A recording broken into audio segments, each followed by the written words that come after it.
Nous sommes aujourd'hui dimanche 20 mars 2022. Ce matin, nous avons un thème très important. Un thème que grâce à la Bible, nous allons ensemble partager. Notre thème du jour, c'est les chrétiens exposés au danger. Les chrétiens exposés au danger, c'est notre thème du jour. Et la Bible va nous expliquer mieux.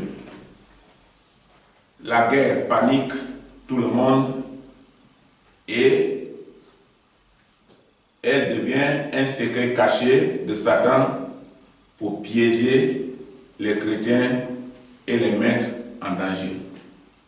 Aujourd'hui, nous entendons parler de guerre.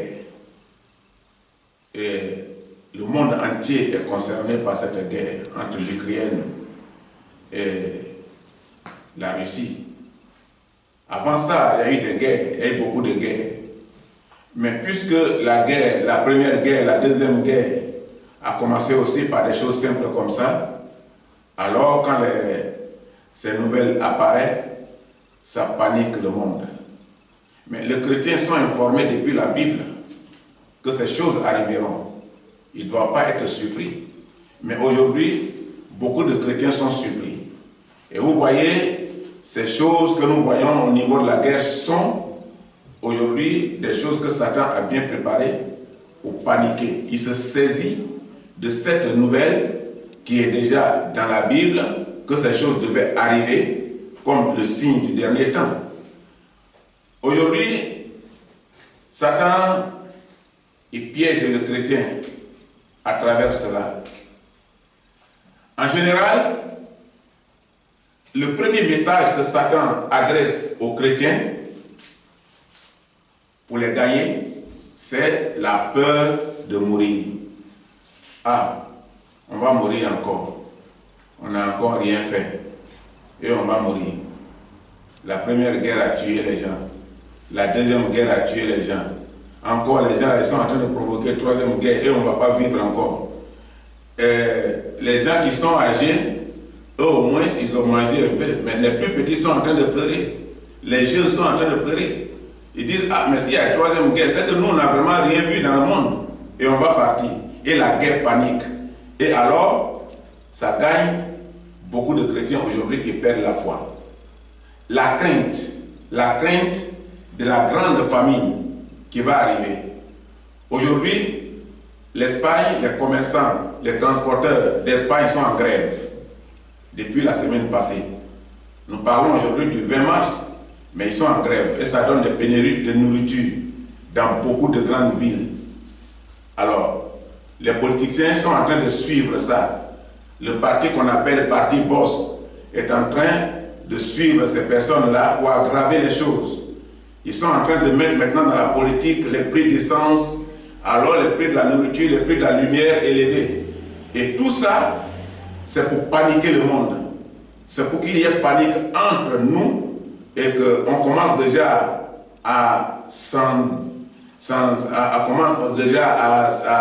faire du mal entre nous, à haïr l'autre et à donner la valeur à la guerre que Satan utilise comme principe de combat. La famine. Vivre quotidiennement dans l'inquiétude.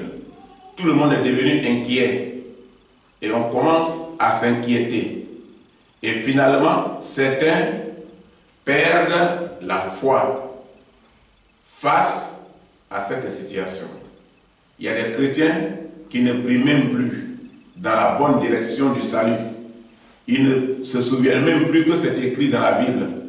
Ils ont été déjà informés depuis des années. Quand la Bible parle et que les gens disent, ah, les prédicateurs parlent, Jésus revient, Jésus ne vient pas, Jésus vient, Jésus ne vient pas. Et que ça, ce sont les prédications de tous les jours. Mais ils oublient que ces signes sont en train d'apparaître. Quand la Bible dit qu'il y aura la guerre et des bruits de guerre, et ces bruits de guerre vont paniquer le monde. Alors, simplement, pour un seul pays comme la Russie qui s'est levée contre une nation, ça a paniqué tout le monde. Alors, si les autres s'engagent, qu'est-ce qu'il va devenir? La guerre sera généralisée et beaucoup ont perdu la foi. Le contact avec l'Église. D'autres maintenant sont préoccupés par la guerre, ils ne vont plus à l'Église. Ils ont perdu le contact avec l'Église. Et ils vivent dans l'isolement. Or, un chrétien isolé est un chrétien en danger. La Bible dit que le chrétien isolé est un chrétien en danger. On ne peut pas être chrétien tout seul. Tout seul, tu ne pourras pas arriver. Il faut avoir une vie fraternelle avec les autres frères de l'Église pour que vous vous édifiez entre vous, pour qu'il y ait fortification, pour que vous gagnez encore de l'espoir pour combattre l'ennemi ou pour supporter le danger que vous avez en face. Retrouvez une dimension plus large que d'être un simple chrétien qui s'accroche à Dieu quand tout va bien. Souvent, c'est quand tout va bien, on est accroché à Dieu. Ah, vraiment, je suis chrétien. Mais quand des choses qui paniquent comme la guerre arrivent, beaucoup perdent la foi. Ils oublient que Dieu avait déjà dit et que la solution devait se trouver qu'avec Dieu. Nous allons lire dans Romains. Nous allons lire dans Romains 12, verset 18. Romains, chapitre 12, verset 18. La Bible dit: s'il est possible, autant que cela dépend de vous, soyez en paix avec tous les hommes. Ici, là, ce verset est profond parce que ce verset conditionne le passage. S'il est possible, il vous donne ici, là, une condition. On ne vous dit pas que c'est possible de vivre en paix avec les autres. Mais s'il est possible, autant que cela dépend de vous. Ici, là, on vous met dans une condition qui parle de votre possibilité, ce qui est à votre niveau. Soyez en paix avec les autres. La Bible nous recommande d'être en paix avec les autres. Ça, c'est l'effort qu'on peut faire pour être en paix avec les autres. Mais attention, quand les grandes nations font la démonstration de force par les armes, les petites nations se taisent. Les petites nations se taisent. Quand Poutine s'est levé en Russie, tous les grands pays de l'Europe se sont réunis pour vouloir le combattre. Mais, puisque c'est un homme qui exerce son pouvoir par les armes, beaucoup se sont tus. Les avancées que les gens avaient préparées ont pris du ralenti. Les pays comme l'Afrique, personne ne parle. Parce qu'ils n'ont pas de missiles qui peuvent combattre. Ils n'ont pas d'armes nucléaires. Pourtant, ce sont eux qui fournissent le matériel qui fabrique l'arme nucléaire en Europe et aux États-Unis. Mais quand ces puissances s'élèvent, ils se taisent.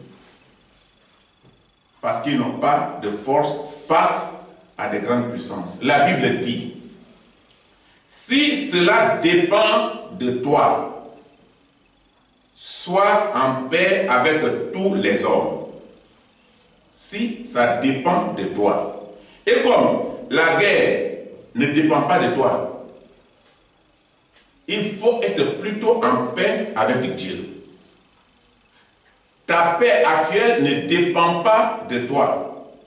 Supposons aujourd'hui que Poutine essaie de déclencher les missiles les plus puissants de chez lui. Qu'est-ce qu'il va se produire? Le monde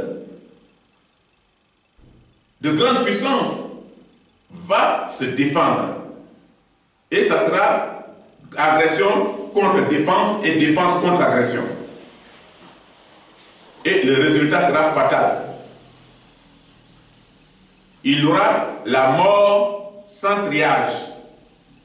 On ne parlera pas de bébés, ni de femmes en grossesse, ni d'enfants, ni d'âgés.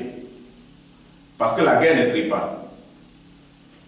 La guerre ne fait que des ravages. La guerre ne fait que tuer et tuer. La guerre ne connaît pas le nom de quelqu'un. La guerre ne connaît pas la nationalité de quelqu'un. La guerre ne connaît pas le niveau intellectuel de quelqu'un. La guerre ne connaît pas ta religion. La guerre ne connaît pas ta manière de penser, ta philosophie. La guerre ne fait que tuer parce que c'est les armes.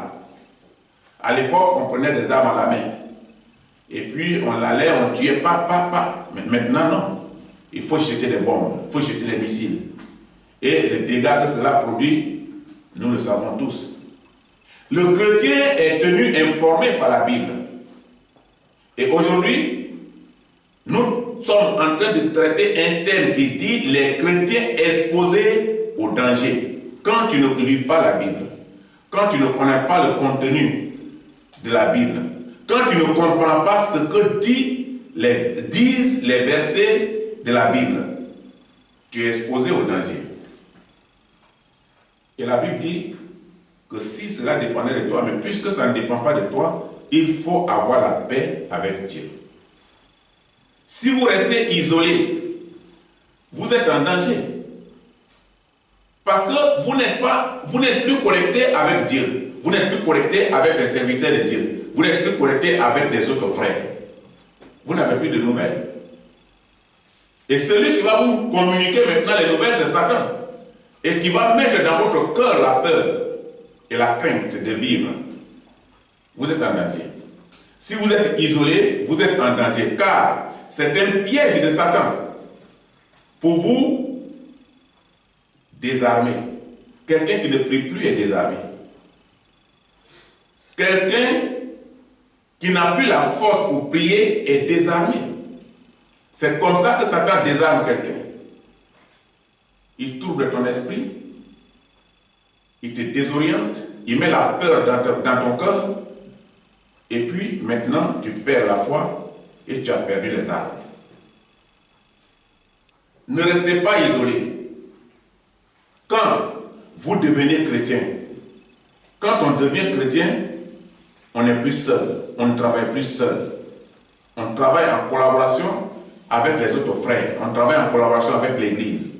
On se retrouve ensemble, on s'édifie entre nous, on se fortifie et on se donne l'espoir. Et on met devant nous qui sera notre chef de guerre, qui va nous protéger, qui est Jésus-Christ. Et on prie dans la même direction. Ne restez pas isolés quand vous êtes chrétien, mais rejoignez une église. Rejoignez une église. Quand quelqu'un est en danger, il cherche là où se trouvent des gens. Un seul soldat ne peut pas combattre des multitudes de soldats. Parce que quand tu deviens chrétien, tu es en face des anges déchus. Tu es en face de Satan et son gouvernement. Et toi seul, tu ne peux pas les combattre. Ils vont te détruire. Rejoignez une église. Le plan de Satan est que ces chrétiens soient exposés au risque de chute. Parce que quand ils n'ont plus d'espoir, qu'est-ce qu'ils font? Ils cherchent des solutions envers des agents de Satan. Qu'est-ce que je peux faire? Et ce sont les agents de Satan qui vont te dire maintenant ce que tu dois faire.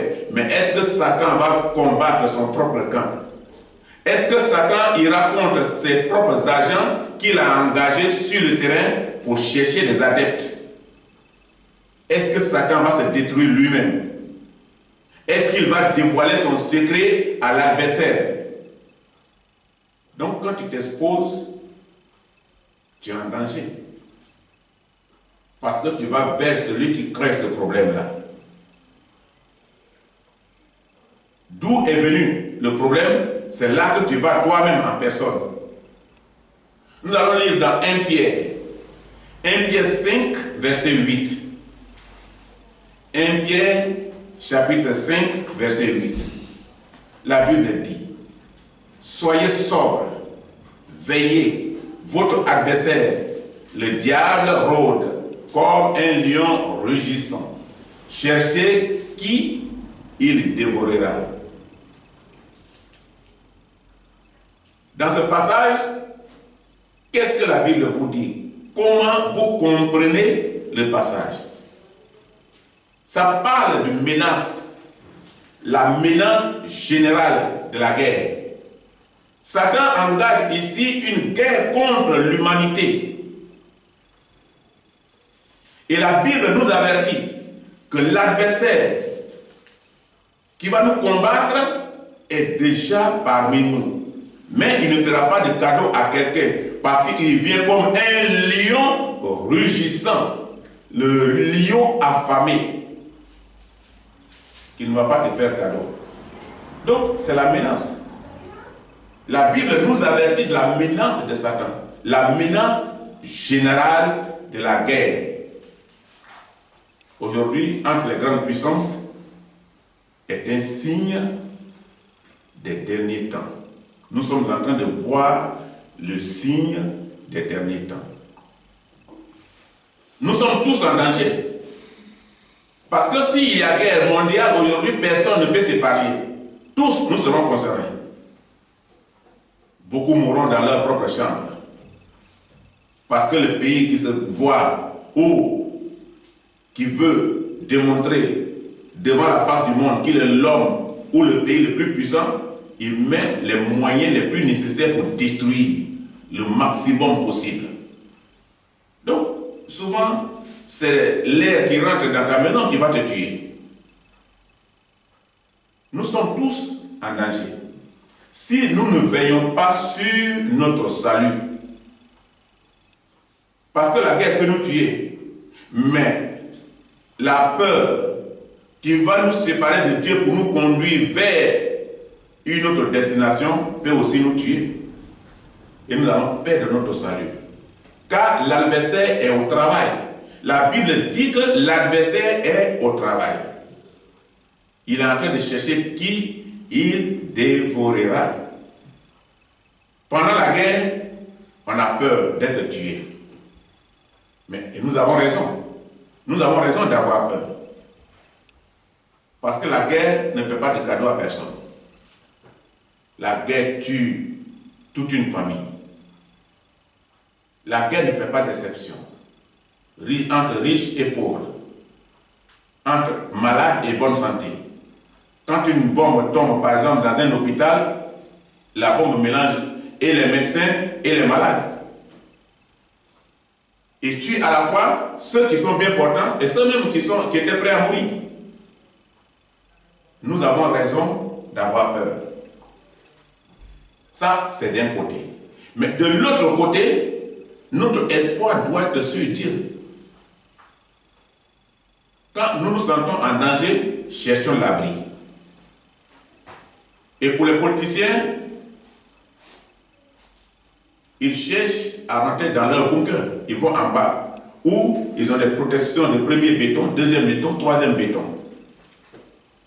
Mais et nous autres, nous sommes protégés par quoi? Par des petits murs que nous voyons ici, que même nous arrivons à percer avec les marteaux, que nous arrivons à percer avec les petites pointes pour accrocher nos habits. Ça, c'est rien devant les fusils de guerre. Nous avons raison d'avoir peur.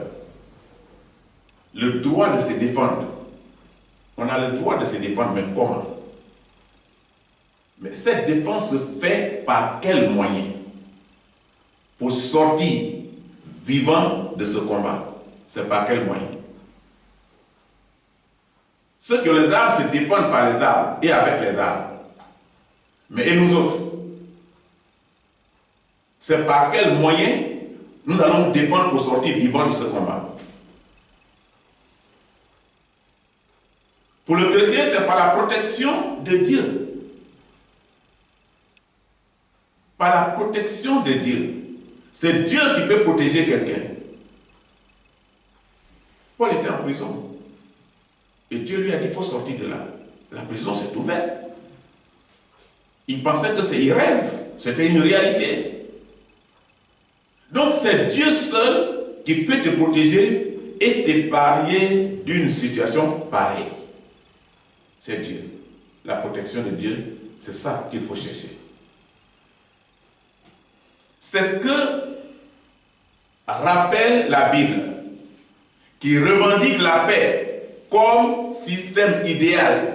Être en paix avec les autres, être en paix avec Dieu. C'est le système idéal. C'est ce que la Bible est en train de revendiquer. Mais sans Dieu, cela est impossible à l'homme. Quel pouvoir l'homme a pour se défendre contre les missiles, pour se défendre contre les armes de guerre et pour proclamer lui-même sa paix, sa libération, sa liberté? Ces choses sont impossibles à l'homme. La paix qui est revendiquée ici par la Bible comme système idéal, c'est seulement Dieu seul qui a ce pouvoir-là. Pourquoi alors les chrétiens se retrouvent-ils isolés sans chercher la protection de Dieu? Pourquoi? Pourquoi ils s'en vont s'isoler sans chercher la protection de Dieu? Sans chercher qui est Dieu, qu'est-ce qu'il fait, quelle est sa capacité?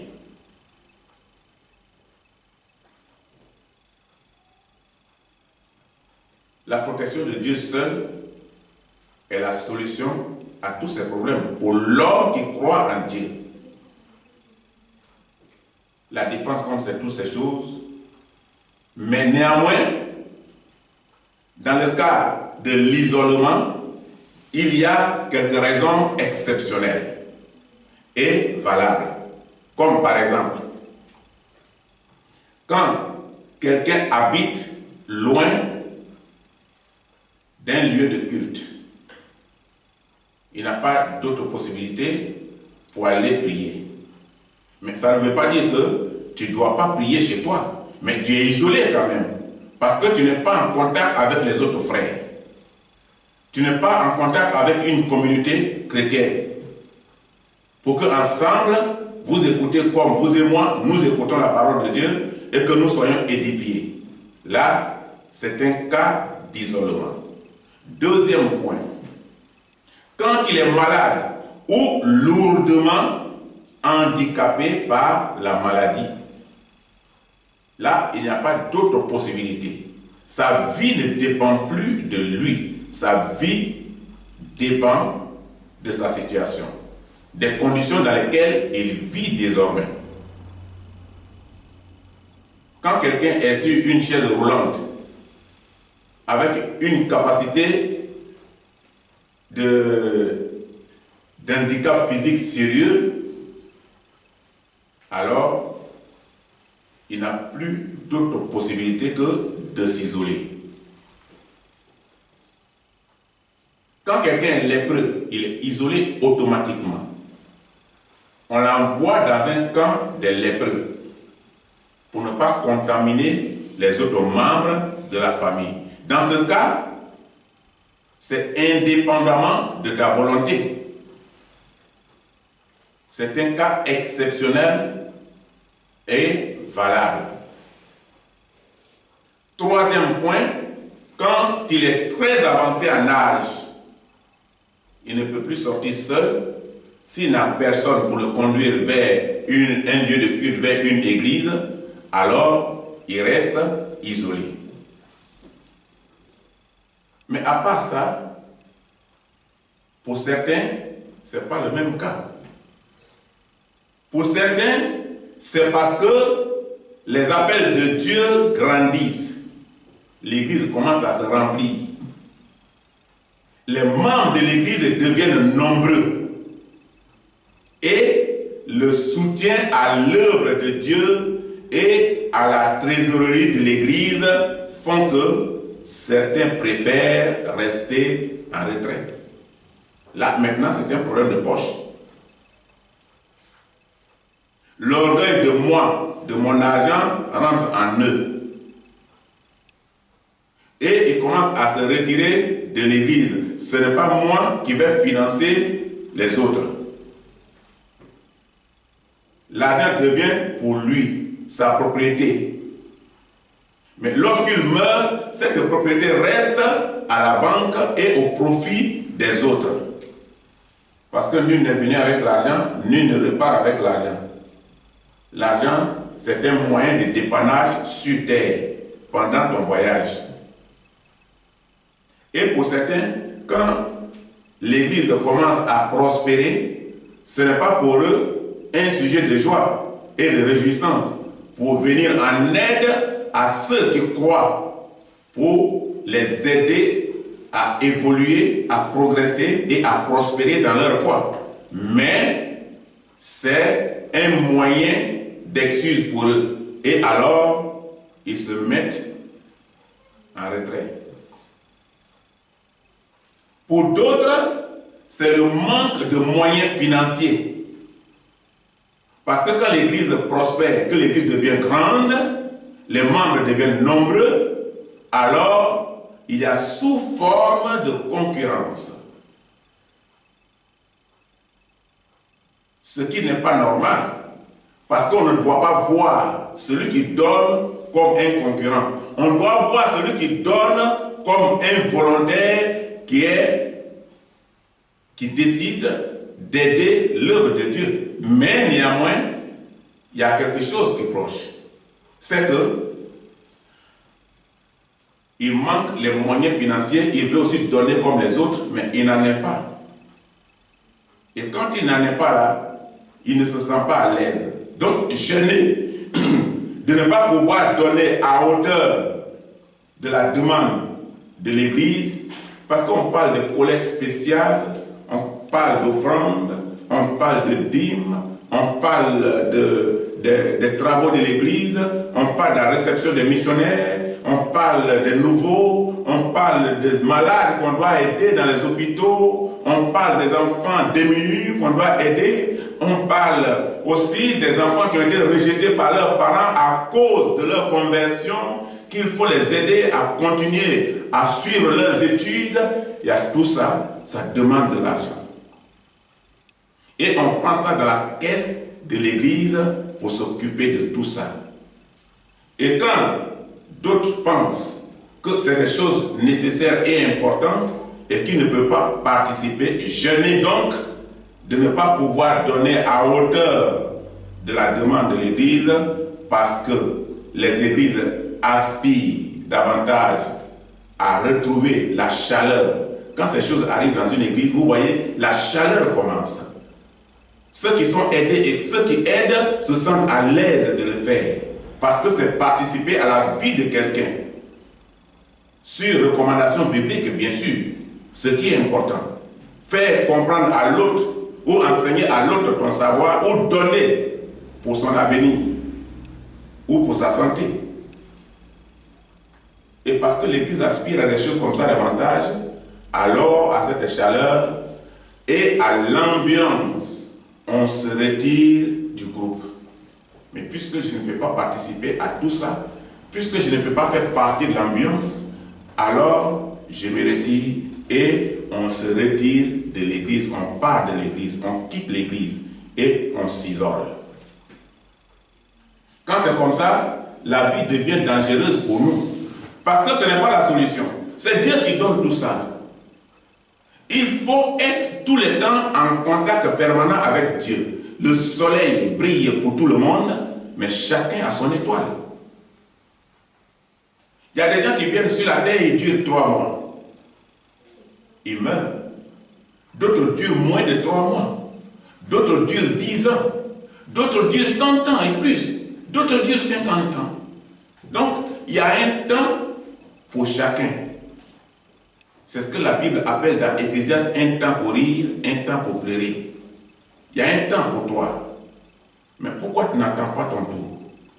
Pourquoi tu te sens frustré et tu quittes l'église, tu abandonnes Dieu et tu abandonnes son pouvoir et tu n'es plus à l'abri pour que tu sois protégé et que tes demandes soient exaucées? Ainsi, certains chrétiens, pour les choses simples qui devaient être reçues avec simplicité de cœur, ont été mis à côté. Ils ont mis ça de côté pour laisser la place aux frustrations. Ils se sentent frustrés. Frustration charnelle qui met leur âme en danger. Parce que quand cette frustration commence et que tu commences à te retirer et que tu commences à t'isoler, ton âme est en danger.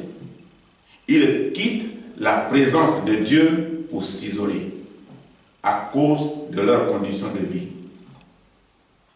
Je n'ai pas d'habits, je ne peux pas aller parmi ceux qui s'habillent mieux, je n'ai pas d'argent, je ne peux pas partir sans participer, sans donner mes offrandes, sans donner mes dîmes, et on se sent frustré. Et pour ces choses simples, on quitte la face de l'Éternel et on s'isole. Mais est-ce que c'est la solution? La Bible, dans la Bible, on trouve aussi la guerre. On trouve la guerre dans la Bible, sur l'ordre de Dieu. Parce que quand, à l'époque, des serviteurs de Dieu sont menacés, et que des pays qui croient en Dieu sont menacés par des pays qui ne croient pas en Dieu, qui ont ou pratiquent des idoles, Dieu donne l'ordre de les empêcher de venir prendre l'autre pays en otage et communiquer à ce pays les œuvres de l'idolâtrie, comme ce qui s'est passé en Samarie. La Samarie était un pays qui était réservé à Dieu, qui adorait Dieu, mais qui a été vaincu par le roi d'Assyrie. Et alors, il a fait venir là des étrangers à la place des Juifs d'origine. Qu'est-ce qu'il va se produire? Les Juifs d'origine seront chassés, emprisonnés, tués, et le peuple sera remplacé par un autre peuple. Et ce peuple qui a remplacé les Juifs d'origine adorait leur Dieu qui était un Dieu étranger. C'est-à-dire que c'était un peuple idolâtre. Et le pays sera transformé. La race sera transformée. La vie sera transformée. Quand un peuple est remplacé par un autre peuple, la culture change. Les racines changent. Tout change dans le pays. La manière d'adorer Dieu change. Mais c'est pourquoi il y avait la guerre. Dieu parle aussi de la guerre dans la Bible. Mais la guerre reste toujours la dernière option pour la sécurité de la nation. Souvent on commence par des discussions, on commence et quand les discussions échouent, quand les tentatives de réconciliation échouent, alors la guerre est la dernière option pour la sécurité de la nation. En même temps, l'obligation de faire régner la justice. La justice est d'appliquer les sentences par la force si nécessaire et faire la guerre. Voilà pourquoi souvent il y a la guerre dans certains coins. C'est ce que nous voyons, par exemple, chez M. Poutine aujourd'hui. Tout le monde a peur de lui, tout le monde le critique, tout le monde le condamne. Mais en réalité, le danger est à sa porte. Supposons qu'il ne fait pas cette guerre et que les Américains viennent là, en Ukraine, qu'ils placent leur base, la plus grande base de guerre. C'était pourquoi? C'était pour attaquer Poutine. Et vous voyez que l'URSS a été tombée par les Américains. Et maintenant, ça sera la dernière fois, c'était pour les écraser. Mais il faut qu'ils se défendent. Même s'il doit se mourir dans la défense, il doit se défendre. Nous devons souvent nous défendre. C'est ça qu'on appelle légitime défense. Tu es dans ta famille, tu vas au travail. Et puis, tu reviens du travail, les bandits sont chez toi en train de tuer ta famille. Ils sont en train de macheter tes enfants, ta femme et tout ça. Et puis tu dis, moi je suis chrétien, hein? Moi-même là, Dieu dit qu'il y a légitime défense. Si tu dois mourir pour ta famille, tu mourras pour ta famille. Mais tu dois t'engager dans le combat. Et quand tu tues, pour sauver ta famille, tu n'es pas criminel. Tu es en légitime défense légale. Parce qu'il y a un groupe de personnes que Dieu a mis sous ton contrôle. Et que ces personnes-là, tu dois prendre soin d'eux, soin d'elles. Mais c'est ce que souvent les chefs de nations de certaines nations font. Ils ont été élus, établis sur un peuple, et après, quand les choses viennent, s'ils se cachent, s'ils ne font rien, et le peuple est exposé, qu'est-ce qu'il arrive? La nation devient une nation sous contrôle militaire étranger. Sous contrôle militaire étranger, alors la nation n'est plus libre. Donc c'est pourquoi, quand il est nécessaire de faire la guerre, les gens font la guerre, mais dans la condition de pratiquer la justice si cela est nécessaire. Les armes, c'est pourquoi. Les armes sont pour se protéger d'éventuelles attaques, si besoin est. Voilà pourquoi les gens fabriquent les armes. Et tous ceux qui sont lourdement armés sont respectés. Parce qu'on se dit que si on va les attaquer, s'ils nous voient à sa frontière, il va nous écraser. Et on les respecte. En Israël, les motifs militaires sont primordiaux au moyen d'une attaque ennemie. Mais est-ce que Israël n'est pas un peuple de Dieu? Comme principe, quand ils le font, c'est comme principe de sécurité. Il fut à l'époque où en Israël, les militaires ne dormaient pas, même les habitants ne dormaient pas. C'est pourquoi Israël a fait les murs, les murailles, pour sécuriser des villes. Même dormir était difficile. Et en Israël, on ne ménage pas les militaires. À cette époque, je ne sais pas maintenant comment ça se fait. Mais on rentrait dans les familles. Et on demandait des personnes dans des familles. Et ce sont des familles qui fournissaient des gens. Et ce sont ces gens-là qu'on amenait dans l'armée. L'armée des États-Unis, là. Toujours on dit qu'il y a eu bombe à l'intérieur de l'armée. On dit qu'il y a eu des complots à l'intérieur de l'armée. Non, ceux-là, ils sont d'origine, il est d'origine égyptienne. Non, celui qui a fait là, il est d'origine, il donne un pays arabe. Tous ceux qui font toujours des tentatives d'assassinat au niveau de l'armée américaine. Mais en Israël, vous n'entendez jamais ça. Parce qu'on se connaît dans le village. Et on choisit ceux qui sont réellement juifs, qui peuvent se battre et défendre le cas des juifs. Donc voilà, ici là, pour les Israéliens, c'est le motif militaire, c'est vraiment important. C'est pour se défendre contre les attaques ennemies. Et ils trouvent ça comme des principes de sécurité pour prévenir les attaques et être protégé. Parce que pour être protégé, il faut avoir les moyens de protection. Il ne faut pas attendre le dernier jour. Quand les gens sont déjà à ta porte, quand le voleur est déjà là. Ce n'est pas quand le voleur est déjà rentré chez toi que tu vas maintenant commencer à penser à la sécurité de porte, à la clé, à la bonne porte. C'est déjà trop tard. Il est déjà chez toi. De même que nous pouvons être en danger par la guerre, aussi nous pouvons être même en danger au sein d'une église. Pourquoi? Quand lorsque lorsque la doctrine enseignée n'est plus en ligne avec la parole de Dieu dans la Bible originale. Là, nous sommes en danger.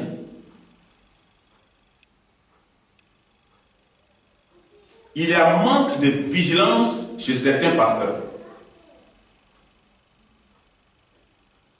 Manque de vigilance du pasteur, qui est le gardien de l'Église.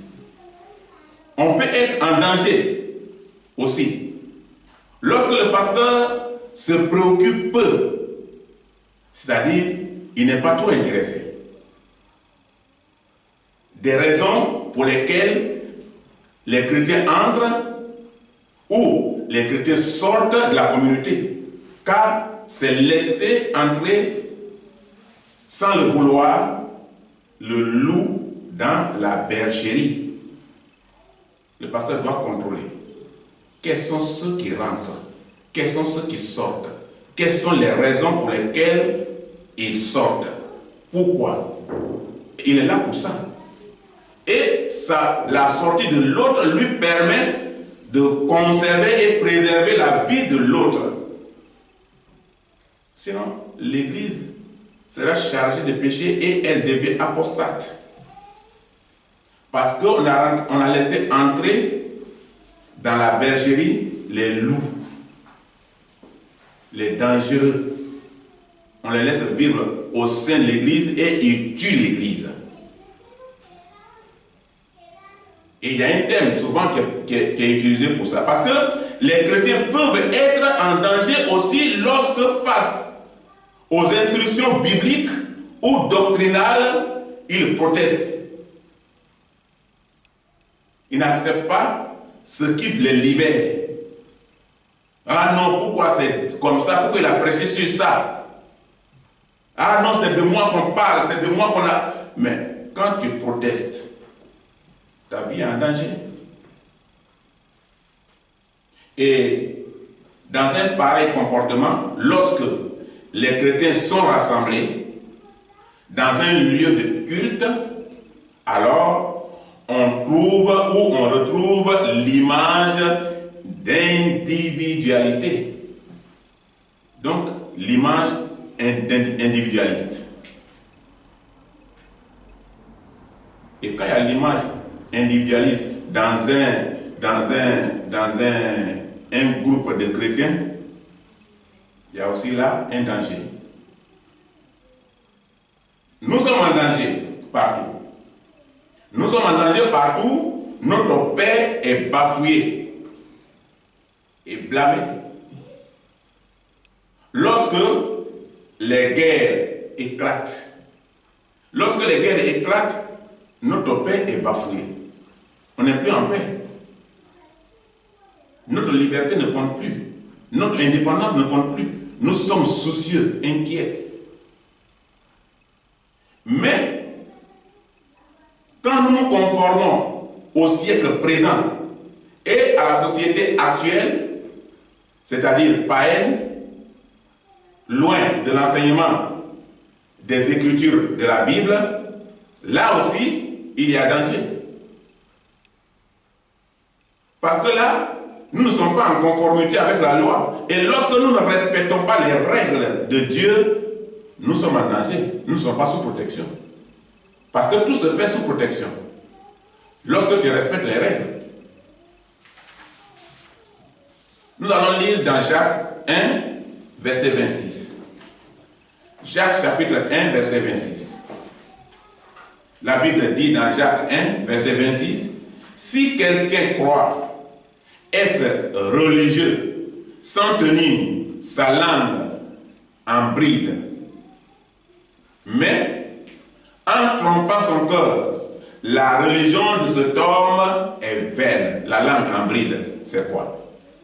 La langue en bride, c'est avoir la moindre retenue de ses propos.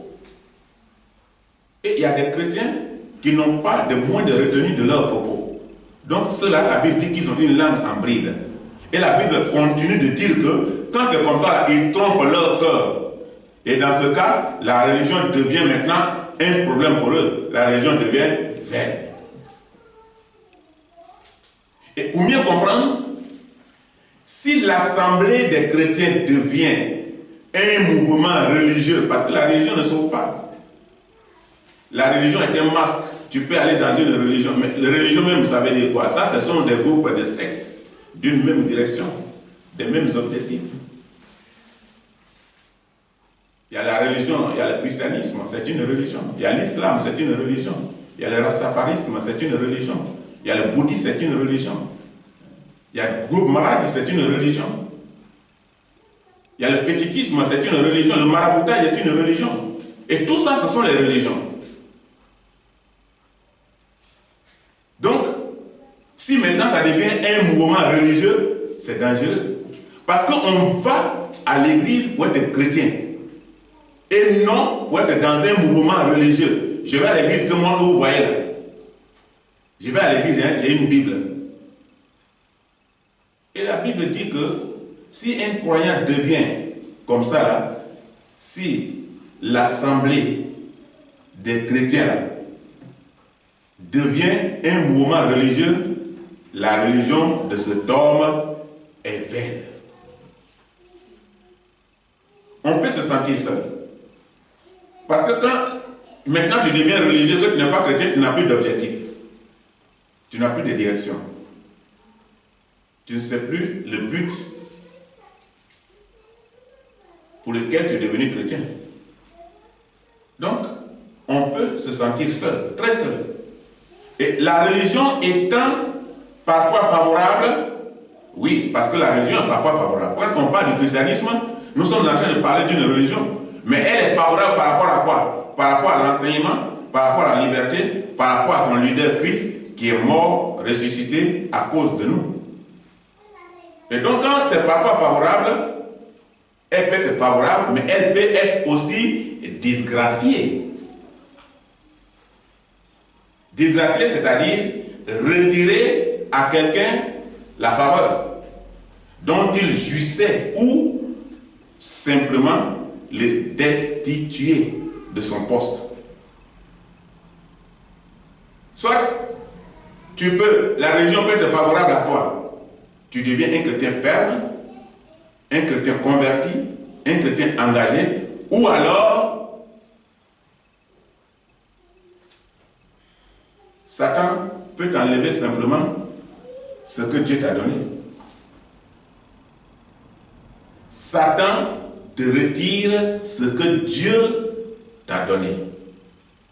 La paix, la joie, le salut, la liberté, tout ça, tu vas perdre. Le danger, c'est bien sûr l'attaque du lieu de culte par l'ennemi, mais ou par ses propres membres. Parce qu'on peut attaquer l'Église par ses propres membres. Ceux qui se disent soi membres, qui attaquent l'Église. Ils attaquent l'Église de façon mystique, ils attaquent l'Église par la sorcellerie, ils attaquent l'Église par leur comportement de péché, ils attaquent l'Église parce que leur vie est apostate.